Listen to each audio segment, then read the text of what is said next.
Good evening. My name is Dr. Kishore LT. I'm the Director of Radiology Services, Vijaya Diagnostic Center. Welcome to this Vijaya Diagnostic educational webinar. Basically, this is a clinico-radiologic webinar, which gives us an opportunity to interact with the clinicians and understand their concerns and their expectations when they send the patient to radiologic investigation. Because we learn from the clinicians and then try to become a good clinical radiologist. Today's topic is CT coronary angiography. You should know. So, to discuss this topic, we have two very eminent faculty. First one is Dr. V.K. Bhargava. He is a very senior person, like Bhishma Pitama of medicine. He is HOD of medicine, Apollo Hospitals. And we have Dr. Deepak. He is not a very senior person, but reasonably senior. He is the consultant radiologist with Vijaya Diagnostic Center. And he has completed his MD radiology from Trivandrum Medical College in 2012. He has a European Diploma of Radiology. And right now he is halfway through his FRCR. He has also undergone certification course in cardiovascular radiology. So that is his area of interest. Sir, I would like to turn to you first. I believe that there are three branches of medicine which are very, very challenging. One is general medicine, one is radiology, and third is pathology. Because these three branches cover the whole body. You being the general physician, I'm sure you must be seeing a lot of patients with the different kind of symptoms related to the different systems. And on the history and the clinical examination, let's say you decide that this patient may have cardiac problem, and from then on, you try to work him up with the various investigation, which may be radiologic and other than radiology also. So please tell us, sir, what would be your clinical perspective regarding these patients? And when would you sort of decide that this patient may need a CT coronary angiography? And what would be your expectations when you send the patient to radiology? Over to you, sir. Thank you, Dr. Kishore, for inviting me to be a part of this symposium or seminar or webinar, as you would call it. I've been in clinical practice from 1965 onwards, and at that time we had one of the father of radiology, Dr. Kakarla Subbarao, as a chief radiologist and professor of radiology in Usmania Medical College. Yes, sir. And he was the one who used to guide us very often to the clinical diagnosis by looking at the X-rays. He had a fantastic memory that he would remember a 20-year-old X-ray of the same patient when repeated. So radiology is become an absolute accessory nowadays in an approach to a final diagnostic procedure, and the recent advances in radiological techniques have added to the facilities available which are not available when I became a doctor. Today, I think that what I practice today is much more than what I learned as a student of undergraduation as well as graduation. Coming to the role of a radiologist in clinical diagnosis, I would dwell upon it that sometimes we clinicians are at a mistake in not giving the details of what we would like the person to see in a film. So many times the films border on the borderline of diagnosis and borderline of normalcy. So I would request all the listeners that please give a brief about what you need from the radiologist. As far as cardiology is concerned, especially ischemic heart disease,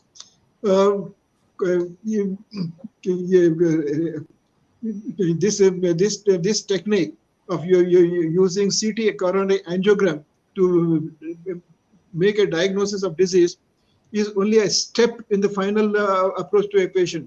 Many patients in the city and many people reading from different sources are surprised and worried about any pain in the left side of the chest radiating, or any pain in the left shoulder or radiating in the left arm, thinking that a heart is involved. They forget that many times same things happening on the right side also can produce. So now when the clinician examines a patient and finds the risk factors in the patient, which could be borderline between a definite diagnosis and a probable diagnosis. At that time, if a person wants a non-invasive technique to detect, CT coronary angiogram offers a valid. The only thing is, this does not mean a final diagnosis has been made so that they can straight away go to the intervention required, because it does require confirmation by a regular coronary angiogram. But it has been found that it makes an invasive coronary angiogram much less necessary when this has been done. So I think from here on, Dr. Deepak would be the right person to go ahead and tell. Dr. Deepak, you please Yes, go ahead. Yes. the platform now. Yes, sir. I hope you're all able to see my screen. Yes, Deepak, we can. Thank you, sir. Firstly, I would like to thank Dr. Vijaya Bhargava, sir, for consenting to be our host, for being the chief guest today, and giving his valuable insight into the topic. Also, really happy to see the clinical perspective, to hear the clinical perspective from sir. And he's talked about all the important practical implications of this particular study, which is CT coronary angiogram. I would also like to thank Dr. Kishore sir for giving me this opportunity to interact with you all in this platform. So, having said that, let us straight away start the topic. As you all know, today's topic is CT coronary angiogram. All we need to know about the particular study. For ease of understanding, I've made this following talk into question and answer format. So this is slightly different from the previous talks we had, wherein I have tried to simplify the material so that the common public also can get a good understanding of what this test exactly is, right? So let us see what is exactly a CT coronary angiogram. It is an imaging study to study the blood vessels of the heart, more specifically the arteries of the heart. Okay, let us remember that it's a diagnostic study and is not a treatment modality. It is done after injecting the intravenous iodinated contrast. What it does is it gives excellent information about the anatomy and occlusive disease of the coronary arteries. It has a very high negative predictive value. This is very important, meaning if someone has a normal CT coronary angiogram, the likelihood of that person having a coronary artery disease or blockage of the arteries is very less. That is, the negative predictive value of this particular test is near 100%. Okay, and we should also remember that it is an anatomical study, and it only complements functional procedures and functional imaging. Okay, we only get to know the anatomy and structure of the blood vessels of the heart in this particular study. It is usually complemented with functional tests like treadmill test, ECG, stress thallium, and other heart-related functional imaging. Okay. Now, why exactly do we need a CT coronary angiogram? Let us look at the disease burden of coronary artery disease, that is blockage of hearts, in the current scenario. According to 2016, India has a 14% prevalence of coronary artery disease in urban and 7% in rural population. That is a huge number considering 138 crore population of Indian population right now. So roughly about 2.6 crore patients have coronary artery disease as on 2016, and it is also leading cause of death in year 2016 onwards. So we've already seen in the recent news that many celebrities, actors, and politicians, and so many people from different walks of life have suddenly passed away due to a cardiac arrest.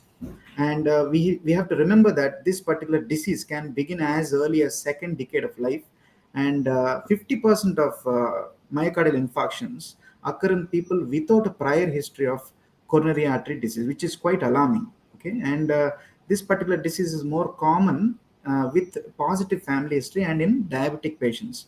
So therefore, we need a test to identify people who are at risk of developing this sudden cardiac death and this particular atherosclerotic disease.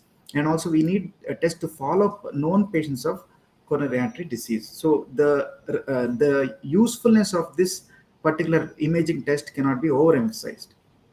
Let us see what are the indications of this particular test. That is, when exactly, in which clinical scenario this particular CT coronary angiogram is done.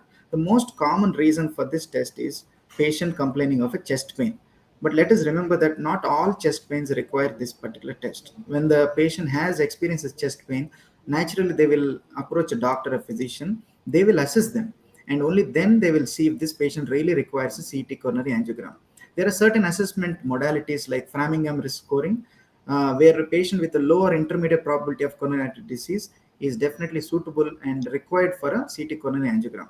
Next most important reason why we get this request for this test is a positive treadmill test or ECG changes for that particular patient. Other important reasons why this test is done is a positive family history. That is the most important risk factor. And other lifestyle risk factors like diabetes, smoking, hyperlipidemia, and metabolic syndrome. All these are important risk factors for which may require the patient for a CT coronary angiogram. And it's also required for a pre-operative assessment in high-risk surgeries where you do not want to do a conventional catheter angiogram. And it's also useful in follow-up to see the disease progression in already known patients of coronary artery disease. Now let's look at the procedure. What exactly is done in this procedure? What are the prerequisites? What is required? The patient is required to be fasting for at least 6 hours before the study. You should have a normal serum creatinine report. That is the reason because we give IV in intravenous contrast. Therefore, the prerequisite for that is patient should have a normal serum creatinine. Okay. And what we first do, we pre-medicate the patient to achieve a stable and slow heart rate. This is very important because if the heart rate is not slow and stable, we will not get the test as per the desired value, desired situation. So the ideal situation will be a stable and slow heart rate. Anything not ideal such as this will make this test less diagnostic and less accurate. Okay. After giving the pre-medication, we do calcium scoring. We'll touch upon this in the following slides, what exactly calcium scoring is. The patient will have an IV line, okay, and then intravenous contrast is administered, and the generally scan duration from the time patient walks in to the time the scan is over is roughly 10 to 45 minutes, depending on how long the patient takes to stabilize the heart rate, and so and so. An important point is what is the radiation dose. So roughly it is in between a CT chest and a CT abdomen. That is the radiation we can expect in this particular CT coronary angiogram. What is exactly the scan protocol?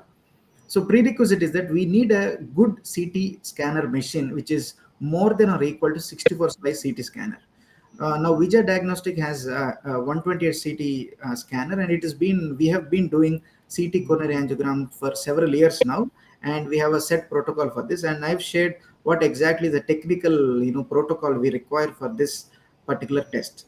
And mind you, the actual test is only about 15 seconds or so, where the patient is asked to hold the breath and the scan is done after injecting contrast. But the preparation time and post procedure adds up to the entire scan time, and it roughly is about 45 minutes for the entire scan duration. Like I said, before doing the actual CT coronary angiogram, first step is with the coronary calcium scoring. This is to identify how much of calcification or blockage in terms of calcified plaques is there in the coronary arteries. That is, after doing this, the machine automatically gives us how much calcium is there in the coronary arteries. If we get a number which is more than 400, then that means the patient definitely is likely to have blockage in the coronary arteries. One thing which you have to remember is that some patients have a very high calcium score of more than 1000, more than 2000. In such situations, it is better not to proceed with the CT coronary angiogram because we tend to overestimate the disease in such patients because of the technical factors which is known as partial volume averaging and so on and so forth. Therefore, what we have to remember is if a patient has a very high calcium score, then sometimes we will not be doing the CT coronary angiogram for such patients. Now look at this patient. This patient, a CT calcium score was done before the study, and we saw that there is heavy triple vessel calcifications. These kind of calcifications render this patient unsuitable for a CT coronary angiogram, and such patients can directly go for a catheter, that is the conventional conventional cardiac angiogram. Okay, and after the procedure, the patient is generally observed for 15 to 30 minutes because the pre-medication what we give acts for about 15 to 30 minutes. Now let me tell you what the pre-medication is. Generally, like I said, we need a stable and a slow heart rate. So what we give is a metoprolol and ivabradine. These two reduce the heart rate and make it stable. And to dilate the coronary arteries, we give sublingual nitroglycerin medication. These are the 3 medications what we give before the test, and these are usually do not have much side effects, and they act only for about 15 to 30 minutes. So once the test is over, the effect of these drugs is also over. Okay, so let us see who's actually eligible for this test and who's not. The first important thing we have to consider is the age. There is really no age limit of who's really eligible and who's not. We have patients who are like newborns sometimes, or infants coming in for a CT coronary angiogram. We have done patients as old as 85, 90 years old, provided their heart rate is stable and is slow. Okay, but one thing we have to remember is, in children or young patients, we generally avoid this test because of the radiation which is present in this test. This is true for any CT scan, not just CT coronary angiogram, but any CT scan. Okay, and like I said in the previous slides, high calcium score is one thing where we do not do this study. If the patient has a very high calcium score of more than 1000, more than 2000, in such situations we directly go for a catheter angiogram. And like I said, because we give a IV intravenous contrast, any patient with a chronic kidney disease, if he is not on dialysis, then we will not do this study. Okay, and any patient with the previous documented intravenous contrast allergy, we do not do this study. And pregnancy, generally in pregnancy, unless it is absolutely necessary, we do not do a CT scan. Same applies to CT coronary angiogram as well.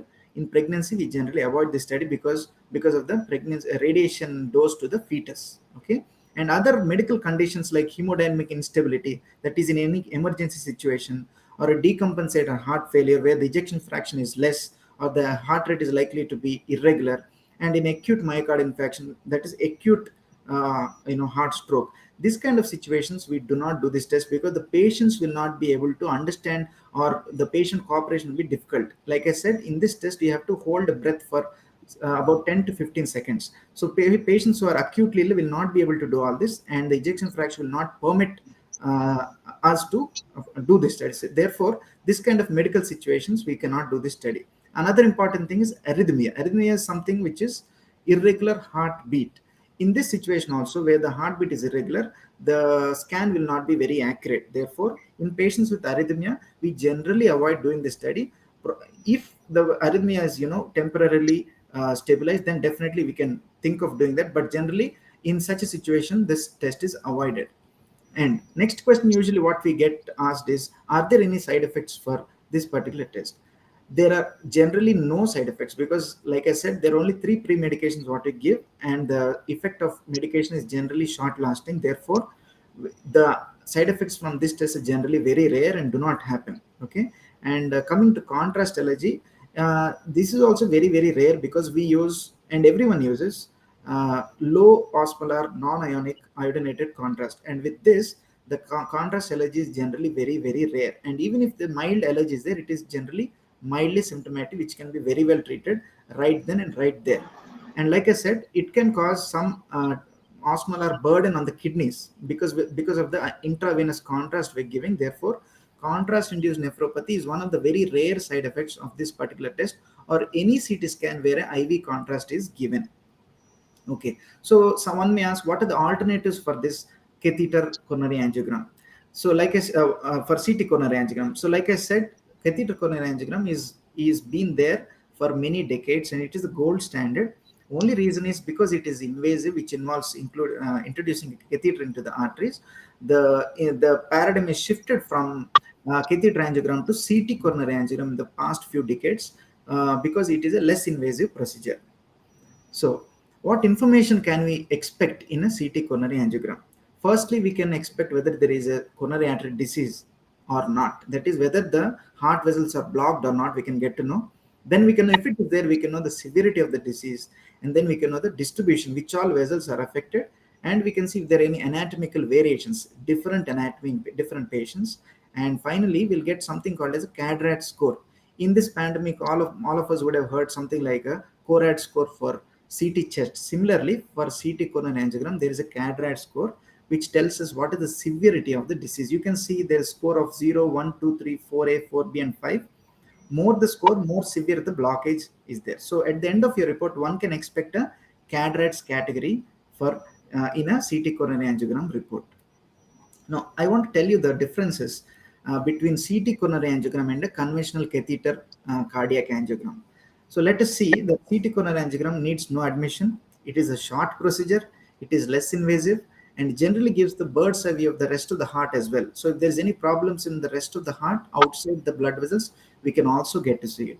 Like I said, there are some pitfalls. If you have high calcium score, we do not do it. If a patient has irregular heartbeat, we cannot do it. And in pregnancy, in other situations, like I said, it is definitely not possible to do this study. And we should remember that it is only a diagnostic modality and it's not a treatment modality. Okay. Whereas a catheter angiogram, which is a conventional catheter cardiac angiogram, is a daycare procedure. Sometimes we have to get admitted and stay for a day or half a day. And generally, it can take longer if there is any stent involvement, stent deployment or so. And we know that it is an invasive test. And important thing is we only get to see what is inside the blood vessels. We don't know what is outside. So we only get to see the luminal pathology in this particular test. And it is considered as a gold standard. It is also important for both diagnosis and we can also treat. That is, if you see a blockage, you can immediately take a decision and deploy a stent wherever there is a blockage. So these are the general differences between CT coronary angiogram and catheter angiogram. I want to share some images of CT coronary angiogram. We can see that how clearly the anatomy is depicted and how clearly we can see the location and the severity of the blockage in vessels. This is one abnormal patient where we have a blockage in the main left anterior descending artery. You can clearly see where exactly it's located and how much blockage is there in the vessel. We can also, like I said, we can also get to know what is outside the vessel as well. You can also get very good images of a moving heart. Okay, so in the next step of CT coronary angiogram, we can also get to see the function of the CT coronary angiogram. In many centers, they also give the how the heart is functioning. We get to know certain indices of the function of the heart, like ejection fraction and so on. So, but that's not a very common practice, let me tell you. So this is again some of the studies which we have done, where I can show how clear the the images what we get with a CT coronary angiogram. Okay. Now the next important thing is we do CT coronary angiogram in evaluation of a stent. Some patients who are already known patients of coronary artery disease will have a stent, and we get a lot of requests for the evaluation of stent. That is, whether the stent is blocked or not, whether it is functioning well, whether there is free passage of blood through the stent. This is what the cardiologists and the physicians want to know. So if a patient is already known patient, if he is experiencing new symptoms, then we usually get a request saying that please do a CT coronary angiogram to evaluate the stent. So this is one such patient who came for us, and we can see the stent is entirely diseased and blocked. So it gives a really good information as to what the stent is, whether it is blocked or not. This kind of information is very much possible in a CT coronary angiogram. The next important thing is a lot of patients undergo bypass surgery, and we do get requests from doctors for CABG grafting evaluation. That is whether the grafts which are done in the surgery are functioning well, whether they providing correct amount of heart to the amount of blood to the required territory of the heart. So like I said, these are some of the images done in our own center, and you can see how clearly we can see the vessels of the bypass vessels, and how we can clearly evaluate whether the vessels the surgery has been the grafts are functioning well or not. Okay. Now, like I said, it is also useful in evaluating the progression of disease and evaluating the stent and the CABG graft evaluation. And like I said, the next step sometimes in some centers, what we also do is we get to know the function of the heart, like the ejection fraction and other indices what we usually get in echocardiogram. Okay. Now, so what is the take-home message today? The CT coronary angiogram is a safe procedure. It doesn't have much of side effects. It is not very invasive, and it is a short test, very useful test, and it gives excellent information of coronary arteries and associated anatomy. It is used for follow-up in coronary artery disease patients, for evaluation of stents and bypass grafts. And important thing is there is no need for admission for this particular test. It is just a 45-minute test. These are my further references and for further reading. And I thank you all for your patient listening. Thank you very much. Right. Thank you, Dr. Deepak. That was a very lucid and sweet presentation, simple and comprehensive. So, Bhargava sir, your comments and any questions? No questions, but I would actually compliment Dr. Deepak for the clarity of his expression, the clarity of the presentation, because it has probably answered most of the questions in the people's minds. What he has said is, we have always thought that when we ask for a coronary and CT coronary angiogram, we'll go ahead and calcium score is calculated after the angiogram is over. But right now, first thing which I've learned today is CT is calcium score. If it is known to be very high, you can avoid the calcium CT angiogram and proceed straight to regular coronary angiogram. So that is the first thing which I have learned, and I'm very glad that I learned something new today. Apart from that, he has highlighted the indications as well as the safety of the procedure, which is perhaps a very high value information, so that patients do not delay unnecessarily. Of course, as I had already said in my introduction, that patients with risk factors and presentation in which anxiety is a very common factor, they would perhaps get a good amount of confidence in what they are having. And I could only suggest that when we ask for a coronary angiogram, before you do the coronary angiogram, the person who is the radiologist who is doing it talks for at least 3 to 5 minutes with the patient, explaining him everything before they go. Because it is quite common that despite giving a beta blocker, despite giving ivabradine, despite giving nitroglycerin, some of the patient, as soon as they lie on the table, would have some hemodynamic disturbance. Yes, sir. So, yeah. So and any other questions the listening audience wants, probably I think Deepak would be very well able to answer those questions. Yeah, that's right. So, yeah. So, any other questions? I'm not able to see anybody asking any questions. So, Deepak, it seems everything seems to be very crystal clear. People don't seem to have any questions. Sir, I in fact, I can see a couple of questions. If I have 2 minutes.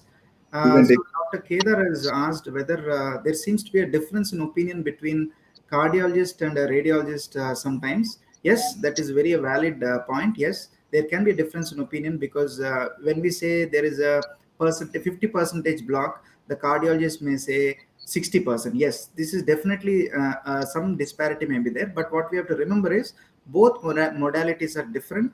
However, final word is with the CT catheter angiogram. So whatever we say in CT coronary angiogram, most of the time, 99% of the time, it matches with the catheter angiogram findings. Sometimes there may be disparity due to various technical factors. Like I said, if there is not a stable heart rate, we may not get an accurate report. In that cases, the final word is definitely with the conventional catheter angiogram. The next question which I got was, do cardiologists refer for CT or general physicians refer? I think anyone can refer. See, anyone who's seeing a patient, who's assessed the patient properly can refer. Yes, we do get requests from both cardiologists and general physicians alike. So yes, these are the 2 questions which are there in the list, sir. Yes.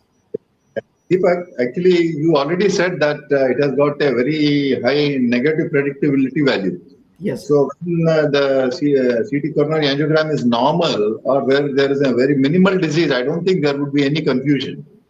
Absolutely. Usually, the confusion will come when the narrowing is, say, more than 50%, and then cardiologists will tend to say, oh, no, it's more than 70%, so I would like to put a stent. So that would still be a gray area, wherein probably, cardiologists will go and do the catheter angiography. And sometimes I have seen on catheter angiography, they will see that it's really less than 50%. And then probably, patient may not require stenting. Yes, sir. That thing is possible.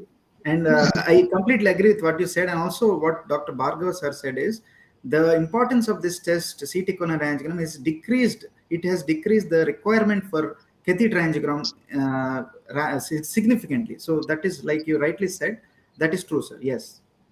Now, there is another category of patients who have a normal coronary angiogram despite having a positive treadmill test and other tests, echocardiographic test. So this especially happens in ladies, which is known as syndrome X. Yes. So yes. Where only some amount of coronary vasospasm is there as a predicting as causing the symptoms, very typical of angina. In fact, day before yesterday, a patient who has been my patient patient for 30 years with mild hypertension, complaining always of angina, and I said, your heart is absolutely normal. Finally, she had a CT angiogram, and the report came back as normal coronary arteries. And after that, she almost jumped with joy that she knew a heart disease. So, sir, let me just tell you jokingly. Sometimes we say that our CT angiogram is therapeutic because patient has got so much of apprehension, and when we tell your angiogram is normal, then the symptoms also come down, sir. Yes. So